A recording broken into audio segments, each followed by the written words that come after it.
내가 평생 독이라고 알고 있던 걸 한국인들은 건강식으로 먹는다고요? 처음 그 사실을 들었을 때 저는 농담이라고 생각했습니다. 저는 요리 연구가로서 세계 곳곳을 여행하며 다양한 음식을 접해왔지만 은행을 먹는다는 건 상상조차 해본 적이 없었습니다. 저는 요리 연구가로서 전 세계의 독특한 음식 문화를 연구하고 있었습니다. 특히 자연에서 얻은 식재료를 활용하는 전통적인 조리법에 깊은 관심이 있었죠. 그러던 중 한국 음식이 세계적으로 주목받고 있다는 기사를 접하게 되었습니다. 발효 음식의 다양성, 한방 요리에 대한 깊이 있는 연구, 그리고 균형 잡힌 식단까지 한국 음식에는 제가 찾고 있던 흥미로운 요소들이 가득했습니다. 그러던 중 자료를 조사하다가 뜻밖의 내용을 발견했습니다. 한국에서는 은행을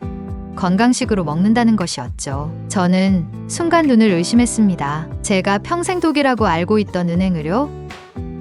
서양에서는 도로를 더럽히는 골칫거리로만 여겨지던 그것을, 이 궁금증을 풀기 위해 저는 한국을 방문하기로 결심했습니다. 단순한 출장이나 취재가 아니라 직접 체험하고 연구해 보기 위해서였죠. 한국의 전통 시장과 한식당을 돌아보며 현지의 식문화를 경험하고 다양한 한국 음식을 맛보는 것이 이번 여정의 목표였습니다. 어릴 적부터 저는 은행나무를 본 적이 많았습니다. 가을이 되면 노랗게 물든 은행나무들이 거리를 아름답게 물들이곤 했지요. 하지만 동시에 바닥에 떨어진 열매에서 풍기는 고약한 냄새도 익숙했습니다. 저뿐만 아니라 서양에서는 대부분의 사람들이 은행 열매를 불쾌한 냄새가 나는 쓰레기 정도로 취급했습니다. 심지어 어떤 지역에서는 은행나무 열매가 도로를 더럽힌다고 해서 암나무 대신 열매가 열리지 않는 수나무만 심을 정도였습니다. 그러니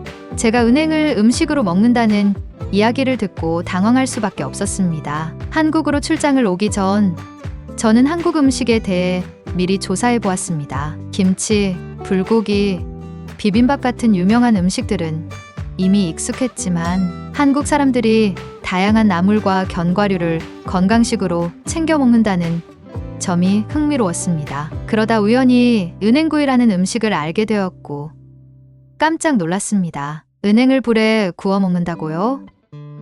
설마 진짜로 저걸 먹는 건 아니겠죠? 호기심이 생긴 저는 한국인 친구에게 물어봤습니다. 한국에서는 정말 은행을 먹냐고요? 친구는 제 질문이 의외라는 듯 웃으며 말했습니다. 그럼요. 은행은 몸에 정말 좋아요. 구워 먹으면 고소하고 맛있어요. 저는 솔직히 믿기 어려웠습니다. 인터넷을 찾아보니 은행을 과하게 먹으면 독성이 있어서 위험할 수 있다는 내용도 보였습니다. 그런데도 한국에서는 대중적으로 소비되고 있다니, 이게 대체 어떻게 된 일일까요? 직접 확인해 봐야겠다는 생각이 들었습니다. 마침 한국 출장 일정이 잡혔고 저는 드디어 그 정체불명의 음식, 은행을 직접 경험할 기회를 갖게 되었습니다. 서울에 도착한 지 얼마 지나지 않아 저는 길을 걷다가 익숙한 냄새를 맡았습니다. 어디선가 맡아본 듯한, 하지만 여전히 불쾌한 그 냄새였습니다. 주변을 둘러보니 거리 곳곳에 떨어진 노란 열매들이 보였습니다. 은행이었습니다. 하지만 한국에서는 아무도 그 냄새를 신경 쓰지 않는 듯 보였습니다. 더 놀라운 건 어떤 할머니 한 분이 작은 봉투를 들고 바닥에 떨어진 은행을 주워 담고 계셨다는 점이었습니다. 저는 도저히 참을 수 없어 조심스럽게 다가가 물었습니다. 이거 주워 가시는 거예요? 할머니는 환하게 웃으며 대답했습니다. 그럼요. 이거 몸에 얼마나 좋은데요. 깨끗이 씻어서 구워 먹으면 최고예요. 저는 순간 아무 말도 하지 못했습니다. 충격적이었습니다. 길거리에 떨어진 열매를 주워서 먹는다고요? 그것도 이 냄새나는 은행을? 하지만 할머니의 표정은 너무나도 자연스러웠고 이게 마치 당연한 일처럼 보였습니다. 저는 한국 친구에게 다시 물어보았습니다. 정말로 다들 은행을 먹어요? 친구는 웃으며 대답했습니다. 그럼요. 특히 나이 드신 분들은 건강에 좋다고 많이 드세요. 한방에서도 쓰이고요. 저는 점점 더 혼란스러워졌습니다. 서양에서는 절대 먹어선 안 된다고 배운 열매가 한국에서는 보양식으로 통하고 있다니요. 믿기 어려웠지만 직접 경험해보면 답을 찾을 수 있겠다는 생각이 들었습니다. 저는 시장에서 은행을 파는 곳을 찾아갔습니다. 작은 노점에서 구운 은행을 파는 할머니가 계셨습니다. 연기 속에서 노릇하게 구워진 은행들이 한 봉지에 담겨 있었고 한국인 손님들은 자연스럽게 사서 먹고 있었습니다. 저는 조심스럽게 다가가 한 봉지를 샀습니다. 비닐봉지를 열자 고소한 향이 올라왔습니다. 평소 맡던 그 지독한 냄새는 거의 나지 않았습니다. 저는 호기심 반, 걱정 반의 마음으로 은행 하나를 손에 들었습니다. 한국인들은 껍질을 까서 속에 초록빛 알맹이만 먹는다고 했습니다. 조심스럽게 껍질을 벗기고 은행을 입에 넣었습니다. 예상과 전혀 다른 맛이었습니다. 부드러우면서도 고소했고 쫀득한 식감까지 있었습니다. 약간의 쓴맛이 돌았지만 기피할 정도는 아니었죠. 오히려 묘한 매력이 있었습니다. 이게 정말 제가 알고 있던 그 독이 맞을까요? 한국 친구는 제 반응을 보고 웃으며 말했습니다. 괜찮죠? 너무 많이 먹지만 않으면 몸에도 좋아요. 저는 고개를 끄덕이며 은행을 하나 더 집어들었습니다. 처음엔 경계심이 들었지만 이상하게도 손이 계속 갔습니다. 고소함과 쌉쌀한 맛이 어우러진 이 작은 열매가 점점 매력적으로 느껴졌습니다. 그렇게 저는 평생 독이라고만 알고 있던 은행을 한국에서 처음으로 맛보게 되었습니다. 그리고 이 작은 열매에 대한 저의 고정관념이 서서히 깨져가고 있었습니다. 하지만 아직은 완전히 납득할 수 없었습니다. 왜 한국에서는 은행을 이렇게 즐겨 먹는 걸까요? 정말로 건강에 좋은 걸까요? 저는 더 깊이 알아보기로 했습니다. 은행이 단순히 먹을 수 있는 정도가 아니라 한국인들에게는 어떤 의미를 가진 음식인지 궁금해졌습니다. 은행을 처음 먹어본 날, 저는 그동안 가지고 있던 편견이 조금씩 깨지고 있다는 걸 느꼈습니다. 하지만 아직도 은행이 왜 한국에서 건강식으로 대접받는지, 그리고 사람들이 이걸 즐겨 먹는 이유가 궁금했습니다. 단순히 전통적인 이유 때문일까요?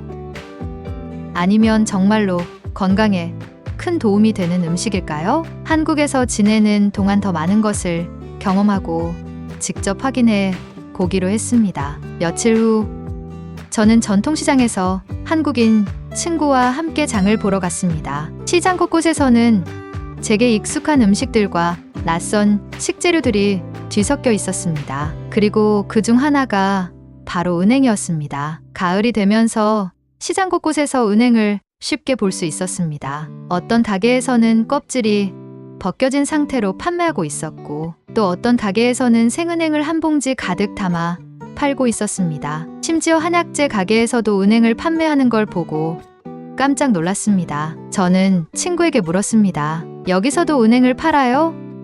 친구는 당연하다는 듯이 대답했습니다. 그럼요. 은행은 건강식품이잖아요. 한방에서도 기관지 건강이나 혈액순환에 좋다고 해서 많이 쓰여요. 그 말에 저는 더 궁금해졌습니다. 저는 한국 음식 연구를 위해 여러 가지를 경험해보고 있었지만 은행이 한방에서도 사용된다는 사실은 처음 알았습니다. 그리고 친구는 저를 데리고 한의원으로 향했습니다. 전통적인 방식으로 건강을 관리하는 방법을 배울 좋은 기회라는 생각이 들었습니다. 한의원에 도착하자 내부에는 은은한 한약 냄새가 가득했습니다. 저는 원장님께 은행에 대해 질문했습니다. 원장님은 차분한 목소리로 설명해 주었습니다. 은행은 예로부터 약재로 많이 사용되어 왔습니다. 특히 기관지 건강에 좋아서 감기 예방이나 천식이 있는 분들이 많이 드시죠. 다만 독성이 있기 때문에 하루에 너무 많이 드시면 안 됩니다. 저는 그 말을 듣고 고개를 끄덕였습니다. 확실히 인터넷에서도 본 내용이었습니다. 그런데 원장님은 뜻밖의 이야기를 덧붙였습니다.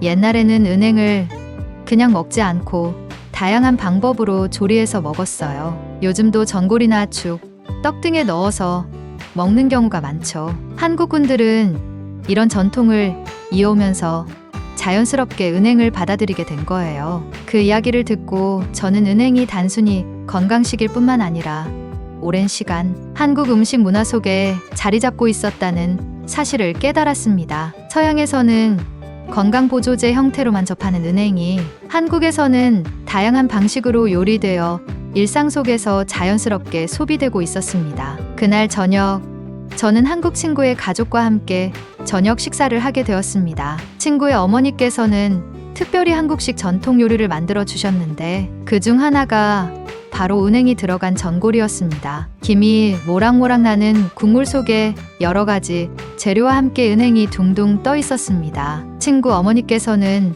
은행은 국물에 넣으면 특유의 고소한 맛이 살아나요 라며 미소를 지으셨습니다. 저는 조심스럽게 은행을 한 알 집어 국물과 함께 먹어보았습니다. 이번에는 단순히 구운 은행을 먹을 때와는 또 다른 맛이었습니다. 은행 특유의 쌉쌀한 맛이 국물과 어우러져 감칠맛이 났고 씹을수록 은은한 단맛이 느껴졌습니다. 저는 예상치 못한 맛에 깜짝 놀랐습니다. 한국 음식은 정말로 같은 재료라도 조리 방식에 따라 완전히 다른 맛을 낼 수 있었습니다. 저는 친구 어머니께 은행을 언제부터 드셨는지 여쭤보았습니다. 어머니께서는 어릴 때부터 늘 먹어왔어요. 우리 부모님도 드셨고 저도 자연스럽게 먹게 되었죠. 나이가 들수록 몸에 좋은 음식이 더 간절해지잖아요.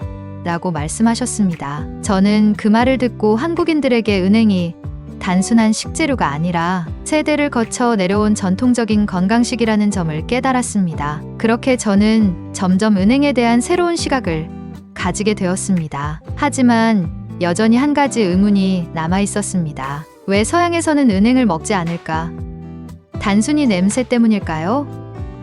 저는 다시 한번 자료를 찾아보기 시작했습니다. 알고 보니 서양에서도 아주 오래전에는 은행을 약재로 사용한 기록이 있었습니다. 하지만 현대에 들어서면서 은행의 독성 성분이 강조되었고 자연스럽게 음식으로 소비되는 일이 사라졌던 것입니다. 반면 한국과 중국, 일본 등에서는 오랫동안 조리법을 발전시키며 안전하게 섭취하는 방법을 터득해 왔습니다. 같은 식재료라도 문화에 따라 이렇게 다른 방식으로 받아들여질 수 있다는 점이 무척 흥미로웠습니다. 저는 한국에서 지내는 동안 은행을 넣는 다양한 방법을 경험해 보았습니다. 전통시장에서는 은행을 이용한 떡과 한과도 팔고 있었고 심지어 한식당에서는 은행이 들어간 밥도 있었습니다. 저는 그때 깨달았습니다. 은행은 단순히 몸에 좋은 음식이 아니라 한국인들에게 익숙한 추억의 맛이기도 하다는 사실을요. 그렇게 한국에서 은행을 경험한 후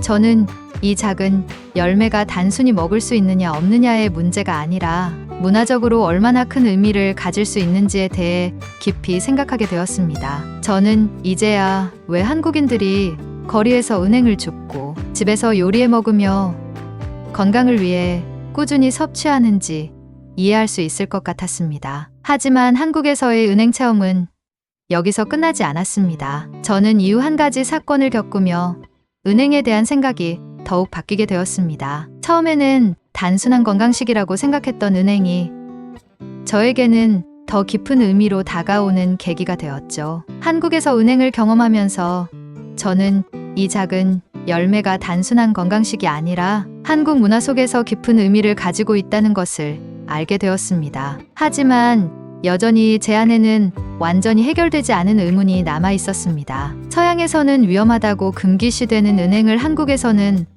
왜 이렇게 자연스럽게 즐길 수 있을까요?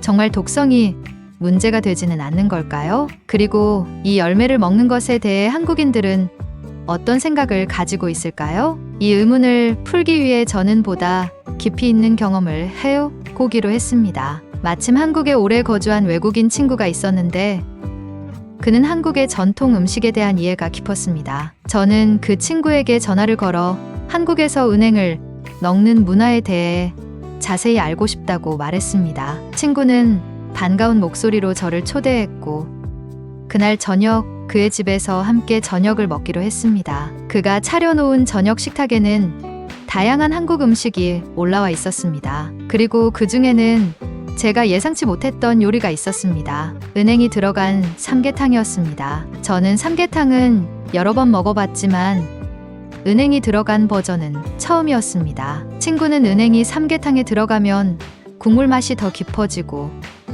건강에도 좋다고 설명해 주었습니다. 저는 국물 한 숟갈을 떠서 입에 넣었습니다. 은행의 향이 은은하게 퍼지며 삼계탕 특유의 진한 국물과 어우러졌습니다. 쌉쌀한 맛이 살짝 돌았지만 고소한 뒷맛이 남아 삼계탕의 풍미를 더 풍부하게 만들어 주었습니다. 저는 친구에게 물었습니다. 서양에서는 은행을 건강 보조제로만 소비하는데 한국에서는 이렇게 요리에 활용하는 게 신기해. 처음부터 거부감 없었어. 친구는 웃으며 대답했습니다. 사실 나도 처음엔 좀 놀랐어. 그런데 알고 보니까 한국에서는 은행을 오랫동안 요리에 사용해왔고 적당히 먹으면 문제가 없다고 하더라고. 오히려 한국인들은 은행의 효능을 더 잘 알고 활용하는 것 같아. 저는 고개를 끄덕이며 은행 한 알을 집어 먹었습니다. 그리고 문득 궁금증이 생겼습니다. 근데 한국 사람들도 은행을 무조건 좋아하는 건 아닐 것 같은데? 친구는 고개를 끄덕이며 말했습니다. 맞아. 사실 은행 특유의 쓴맛이나 질감을 싫어하는 사람들도 있어. 하지만 몸에 좋다는 걸 아니까 일부러 챙겨 먹는 경우도 많지. 그 말을 듣고 저는 한국인들의 음식에 대한 태도를 다시금 생각해 보게 되었습니다. 한국인들은 단순히 맛이 좋아서 먹는 것이 아니라 건강에 좋다는 이유로 일부러 섭취하는 경우도 많았습니다. 특히 전통적으로 내려오는 음식들에 대한 신뢰가 강했고 이를 자연스럽게 생활 속에서 이어가고 있었습니다. 그렇게 저는 점점 은행에 대한 시각이 바뀌어 가고 있었지만 아직 한 가지 의문이 완전히 해결되지 않았습니다. 바로 은행의 독성 문제였습니다. 한국에서는 분명히 많은 사람들이 은행을 먹고 있었지만 과연 정말 안전한 걸까요? 이 궁금증을 해결하기 위해 저는 다시 한의원을 방문했습니다. 한의사 선생님은 차분한 목소리로 설명해 주었습니다. 은행에는 메틸피리독신이라는 성분이 있어서 과량 섭취하면 신경독성이 생길 수 있어요. 하지만 하루에 10알 정도는 문제없이 드실 수 있습니다. 특히 잘 조리하면 독성이 더 줄어들기 때문에 적절한 방식으로 섭취하는 것이 중요하죠. 저는 그 말을 듣고 안심이 되면서도 동시에 한국인들의 지혜에 감탄했습니다. 서양에서는 독성이 있다는 이유로 아예 섭취를 금기시했지만 한국에서는 적당한 양과 적절한 조리법을 통해 안전하게 즐기는 방법을 터득한 것이었습니다. 한의원에서 나오는 길, 저는 다시 길거리를 지나가며 은행나무를 보게 되었습니다. 바닥에는 여전히 노란 열매들이 떨어져 있었고 몇몇 어르신들이 그것을 줍고 계셨습니다. 이제는 그 모습이 전혀 이상하게 보이지 않았습니다. 오히려 한국인들이 왜 은행을 줍고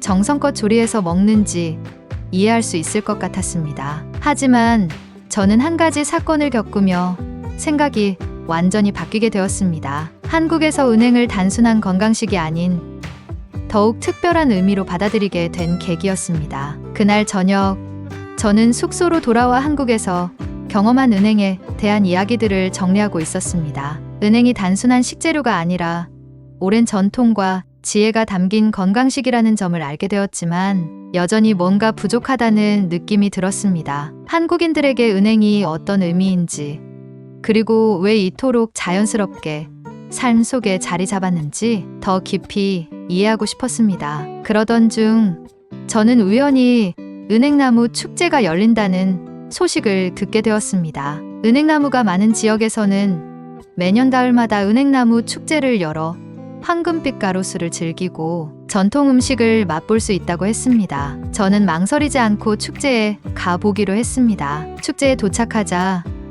저는 마치 황금빛 터널 속에 들어온 듯한 기분이 들었습니다. 끝없이 이어진 은행나무 가로수가 가을 햇살을 받아 반짝이고 있었고 공기 중에는 특유의 은행향이 감돌고 있었습니다. 저는 천천히 거리를 걸으며 축제의 분위기를 즐겼습니다. 길을 따라 걷다 보니 여러 푸드트럭과 노점들이 보였습니다. 예상대로 은행을 활용한 음식들이 많이 있었습니다. 은행을 꼬치에 꽂아 구운 은행꼬치구이, 은행을 넣어 만든 떡, 그리고 심지어 은행이 들어간 아이스크림까지 있었습니다. 저는 평소 같았으면 주저했을지도 모르지만 이미 은행에 대해 많은 것을 배운 뒤였기에 자연스럽게 한 가지를 골라 맛보기로 했습니다. 가장 먼저 먹어본 것은 은행 꼬치구이였습니다. 은행을 하나씩 껍질을 벗겨가며 먹는데 고소한 향이 입안 가득 퍼졌습니다. 쫀득한 식감과 특유의 담백한 맛이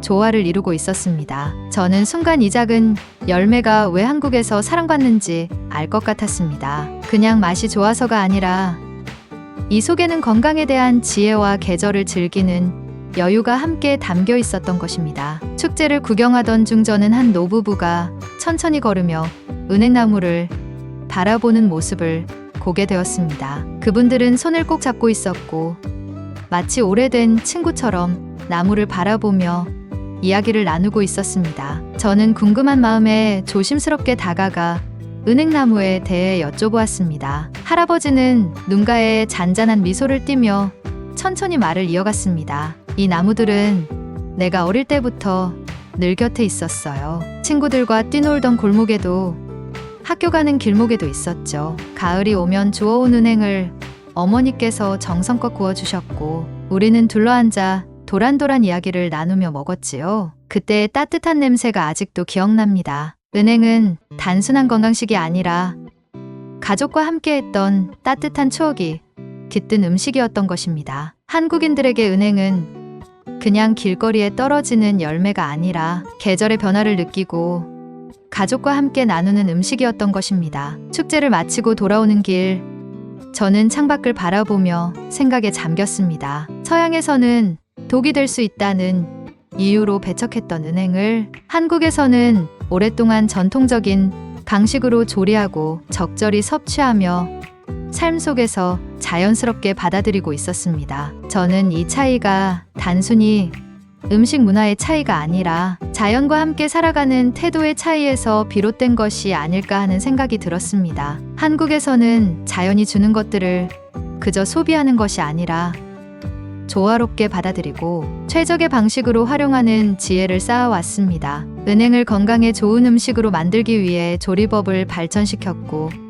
적절한 양을 먹는 지혜를 쌓아왔습니다. 그런 과정 속에서 은행은 단순한 식재료를 넘어 세대와 세대를 잇는 음식이 되었던 것입니다. 한국에서의 은행 체험을 통해 저는 음식에 대한 새로운 시각을 가지게 되었습니다. 같은 식재료라도 어떤 문화에서는 금기시되고 또 다른 문화에서는 소중한 자산이 될 수 있다는 사실을 직접 경험했습니다. 그리고 무엇보다도 한국인들의 삶 속에 녹아있는 자연과의 조화, 그리고 세대를 이어 내려오는 음식 문화의 가치를 깊이 이해하게 되었습니다. 이제 한국을 떠날 시간이 다가오고 있었습니다. 공항으로 가는 길, 저는 축제에서 산 구운 은행 하나를 꺼내 천천히 입에 넣었습니다. 고소하면서도 쌉쌀한 맛이 혀끝을 스쳤습니다. 처음에는 거부감이 들었던 이 맛이 이제는 익숙하고 정겨운 맛으로 느껴졌습니다. 저는 미소를 지으며 생각했습니다. 서양에서는 건강 보조제로만 접하던 은행이